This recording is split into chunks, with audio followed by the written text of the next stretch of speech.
दुख यानी तीनों दुखों की आत्यंतिक निवृत्ति, यानी फिर वो लौट के नहीं आए, वो परम पुरुषार्थ है। और उसका नाम यहाँ पे ऋषियों ने, गुरुदेव ने जैसे यहाँ पे भाष्य में अपने लिखा, मोक्ष। वो पहला सूत्र तो ये बताया। और 3 दुख कौन कौन से हैं? तो आधिदैविक को आप लोग ये समझ सकते हो कि जो हमें एकदम स्पिरिचुअल समझ लो, आत्मा के स्तर पर, तो आत्मा यहाँ पर जीवात्मा से लेंगे, है ना। कष्ट होता है, मन को कष्ट जो डीप चला जाए उसको तो अपन आत्मा बोल देते हैं, है ना, एकदम बहुत डीपली समझ में आया। तो मन को और शरीर को दोनों को कष्ट होता है, उन दोनों के कष्ट से आत्मा को कष्ट होता है। अब ये आत्मा कौन है? ये जीवात्मा है जिसे कष्ट होता है।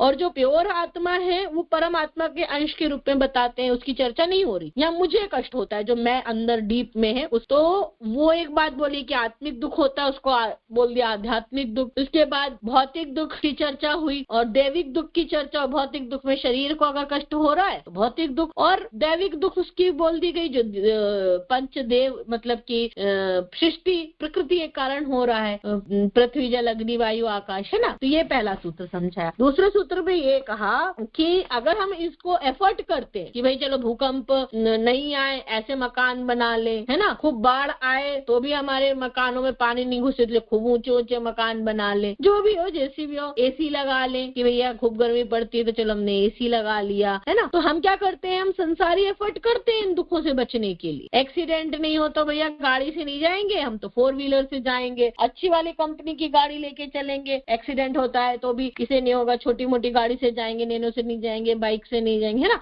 ऐसे ही करते हैं ना प्लानिंग। आत्यंतिक दुख की निवृत्ति के लिए हम क्या उहापोह करते हैं, क्या एफर्ट करते हैं, यही सारे करते हैं। प्रिकॉशन लेके चलते हैं, बीमार नहीं पड़े। बीमार नहीं पड़ने के लिए भी हम प्रिकॉशन लेते हैं अलग अलग तरीके। सात्विक आहार खाएं, ऐसा करें वैसा करें, फालतू कहीं पर भी खाने नहीं बैठ जाए, ठेले ठपाटे का नहीं खाने लग जाए कि नहीं पता नहीं कैसे बनाया होगा। क्यों सोचते हैं हम इतना? क्योंकि दुख आने वाला है इन चीजों से, तो हम बच के रहना चाहते। फिर भी कहीं ना कहीं किसी न किसी प्रकार से ये जितने भी एफर्ट करते हैं हम, दुख आ ही जाता है कभी ना कभी, कहीं ना कहीं, किसी न किसी प्रकार से। कैसे हो जाता है जो हमें भी नहीं पता होता। और इनफैक्ट दुख आया तो उसके बाद उसकी निवृत्ति भी कर दी, फिर आ जाएगा। ऐसा नहीं है कि हमेशा के लिए खत्म है। तो मुझे ही सीखने को मिल रहा है, सभी को सीखने को मिल रहा है, इस पर चिंतन करना होगा। हम सोचे रिलैक्स हो जाए, लेकिन इसकी टेंशन करने लग जाए वो भी गलत है। कहना ये चाह रहे हैं गुरुदेव या ऋषि, ये बता रहे हैं कि संसारी एफर्ट से हम ये सोचे कि ये कर देने से हमें परमानेंट सुख की प्राप्ति हो जाएगी। परमानंद, परमानेंट का हिंदी परमानंद, हिंदी में बोलो परमानंद।